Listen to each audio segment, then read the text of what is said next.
আমার যুবক ভাই কষ্ট পাইবা, মরলে তো কষ্ট পাই ভাই, দুনিয়া তো কষ্ট পাই, দুকে দুকে মরে যাবা, দুকে দুকে। একদিন যখন দেখবা সময়ে প্রয়োজনে যৌবনের ক্ষমতা নাই, নারী দেখতে দেখতে, অশ্লীল দৃশ্য দেখতে দেখতে, বীর্যপাত হতে হতে শরীর নষ্ট হয়ে গেছে, একদিন বুঝবা যৌবনের কত দাম, শরীর স্বাস্থ্যের কত দাম, একদিন বুঝবা। যখন হার্বাল কোম্পানির ওষুধে ওষুধে ঘুরবা, কবিরাজি আর বনাজি ওষুধে ঘুরবা, তখন বুঝবা। হ্যাঁ হ্যাঁ, আমি সাফ সাফ বললাম।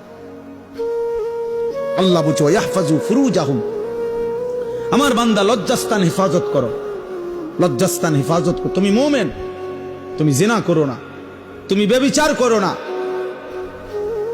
তুমি নিজের হাত নিজের লজ্জাস্থানে নাপাক ব্যবহার করো না, তুমি পুরুষে পুরুষে অপকর্ম করো না, তুমি মেয়ে মেয়ে নারী নারী অপকর্ম করো না, কোন রকমের বেহায়াপনা না চোখ দিয়া করবা, না লজ্জাস্থান দিয়ে করবা।